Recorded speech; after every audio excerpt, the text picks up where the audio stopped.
வணக்கம் அன்பர்களே. ஏற்கனவே விருச்சிக ராசி வரை கோட்சார பலன் சொல்லி ஆகிவிட்டது. தற்போது தனுசு ராசி நேயர்களுக்கு இந்த வருடம் கோட்சார பலன் எவ்வாறு இருக்கிறது என்று பார்ப்போம். அன்பர்களே, இந்த வருஷம் தனுசு ராசிக்கு அதிபதி குரு பகவான் கோட்சாரத்தில் 8ல் உச்சத்தில் இருக்கார். லக்னத்தை சனி பார்வை வாங்குது. இந்த வருஷம் கொஞ்சம் உடல் ஆரோக்கியத்துக்கு ரொம்ப முக்கியத்துவம் கொடுக்க வேண்டிய வருஷம். எந்த விஷயத்துக்கு போனோம் காரியத்தை முடிச்சோன்னு இருக்காது. ஒரு முறைக்கு இருமுறை தடை ஏற்பட்டு முடிவில் வெற்றி ஆகும், அது வேறு விஷயம். பொழுது விழிஞ்சு பொழுது போனால் ஒரு நித்திய கண்டம் தீர்க்காயுசுங்கிற மாதிரி கொஞ்சம் ஏதாவது ஒரு மன ரீதியாகவும் பொருளாதார ரீதியாகவும் சமூக ரீதியாகவும் கொஞ்சம் தடைகளை சந்திக்க வேண்டிய காலகட்டம். அதனால் இந்த வருஷம் கொஞ்சம் பொறுமை தேவை. ஆனால் அதே சமயத்தில் பார்த்திங்கன்னா குடும்பத்துக்காக இதெல்லாம் உழைக்கிறோம், குடும்பத்துக்காக பாடுபடுறோம் அப்படின்ற ஒரு மன நிம்மதியும் கிடைக்கும். நீங்கள் உங்களை வச்சு உங்கள் குடும்பம் இந்த வருஷம் மகிழ்ச்சியாக சந்தோஷமாக அடுத்த லெவலுக்கு உயர்த்தக்கூடிய காலகட்டமாக இருக்கும்.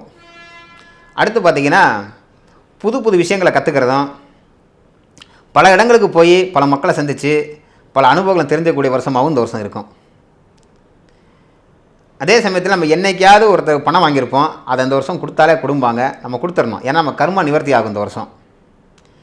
அதே மாதிரி நம்ம ஒரு தெய்வத்துக்கோ அல்லது ஒரு குருமாருக்கோ ஏதோ ஒரு விஷயத்துக்கு நம்ம காணிக்கை கொடுக்க மறந்துருப்போம் அல்லது வேண்டுதல் மறந்துருப்போம்.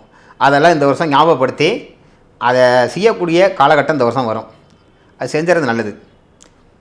பொதுவாக இந்த வருஷம் தனுசு ராசி நேயர்களுடைய படிப்பு எப்படி இருக்கும் அப்படின்னு பார்க்கும்பொழுது படிப்பு சார்ந்த இந்த வருஷம் நல்லாயிருக்கும். குறிப்பாக தொழிற்கல்வி படிக்கிறவங்க, மருத்துவத்துறை சார்ந்த கல்வி படிக்கிறவங்க, எலக்ட்ரானிக் துறை சார்ந்த கல்வி படிக்கிறவங்க மாணவ மாணவிகளுக்கு இந்த வருஷம் ஒரு நல்ல காலம். நல்லா படித்து தெளிவு பெறுவீங்க, நல்ல மதிப்பெண் எடுப்பீங்க. உங்களுடைய அடுத்த கட்ட வேலைக்கு போகிறதுக்கு இந்த வருஷம் எடுக்கக்கூடிய மதிப்பெண்கள் ஒரு திறமை, அதாவது உங்களோட திறமையை வெளிப்படுத்தக்கூடிய சக்தியாக இருக்கும். வெளிநாடு சென்று படிக்கணும்னு ஆசைப்படுறவங்க இந்த வருஷம் கொஞ்சம் தாமதப்படலாம், கொஞ்சம் யோசித்து செய்யுங்க. உங்களோட உடல்நிலை ஒத்துழைப்பு இல்லாத காரணத்தினாலும் பொருளாதாரம் சற்று ஒத்துழைப்பு இல்லாத காரணத்தினாலும் தடை ஏற்படுவதற்கு வாய்ப்பு உண்டு. நிதானம் தேவை. அதே சமயத்தில் தனுசு ராசி நேயர்களுக்கு இந்த வருஷம் தொழில் எப்படி இருக்குன்னு பார்க்கும்பொழுது எதிலுமே இந்த வருஷம் அகலக்கால் வைக்க வேண்டாம். குறிப்பாக இந்த தங்கம் சம்பந்தமான ஆடை அலங்கார ஆபரண பொருட்கள் சம்பந்தம் வேலை செய்கிறவங்க அகலக்கால் வைக்கவே வேண்டாம். கவனம் ரொம்ப முக்கியம். கடன் பட்டு தொழில் ஆரம்பித்தாக்க கடன் அடைக்கிறதுக்கு ரொம்ப சிரமப்பட நேரிடலாம்.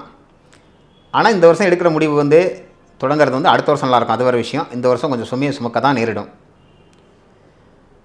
அதே சமயத்தில் இரும்பு சம்பந்தமான தொழில்கள், எலக்ட்ரானிக் சம்பந்தமான தொழில்கள், மருந்து சம்பந்தமான தொழில்கள், உரம், பெயிண்ட்டு, ரசாயன சார்ந்த தொழில்கள், இந்த மாதிரி தொழில் செய்யக்கூடிய அன்பர்கள்லாம் பார்த்திங்கன்னா கொஞ்சம் நல்ல காலமாக இருக்கும்.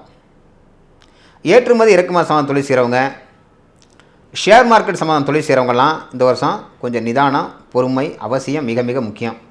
நீங்கள் எடுக்கிற முடிவு உங்களுக்கே தப்பாக போகலாம்.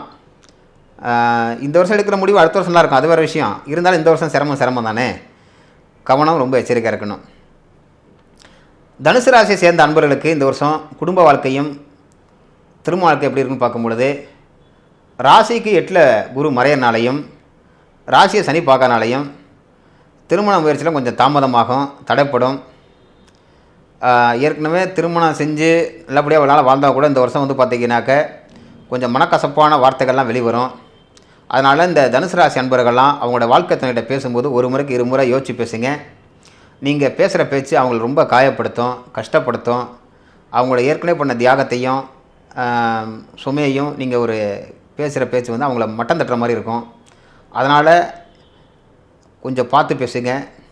பொறுமை, சகிப்புத்தன்மை, தியாகத்தன்மையெல்லாம் இந்த வருஷம் ரொம்ப ரொம்ப ரொம்ப முக்கியம், அவசியம் முக்கியம்.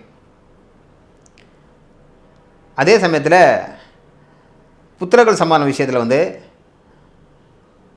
நீங்கள் தலையிட்டு செய்யாமல் உங்களை சார்ந்தவங்க மற்றவங்க உங்கள் குடும்பத்தில் உள்ளவங்கள்ட்ட தலையிட்டு செய்ய சொல்கிறது நல்லது. உதாரணமாக ஒரு பிள்ளைய ஸ்கூல் சேர்க்கணும், காலேஜ் சேர்க்கணும்னா நீங்கள் எடுக்கிற முடிவு இந்த வருஷம் தப்பாக போகும். எங்கள் அப்பா சொல்லி தான் அப்படி செஞ்சேன், எங்கள் அம்மா சொல்லி தான் செஞ்சேன் அப்படிம்பாங்க. அதனால் நீங்கள் பிள்ளைகளுக்கு முன்னின்று செய்யக்கூடிய காரியங்கள் சற்று தாமதப்படும், தோல்வியை கூட உண்டாக்கலாம். ரொம்ப எச்சரிக்கை தேவை. அதுலேயும் குறிப்பாக பார்த்திங்கன்னா ஆவணி மாதம், மாசி மாதம், பங்குனி மாதம், இந்த மாதிரி மாதங்களில் பிள்ளைகள் விஷயத்தில் ரொம்ப கவனமாக நடந்துக்கணும். அடுத்து இந்த தனுசு ராசிக்காரங்களுக்கு இந்த வருஷம் ரொம்ப நல்ல பலன் கேட்டிங்கன்னா, நிறையா புண்ணிய ஸ்தலங்கள்லாம் தரிசிக்கக்கூடிய பாக்கியம் கிடைக்கும்.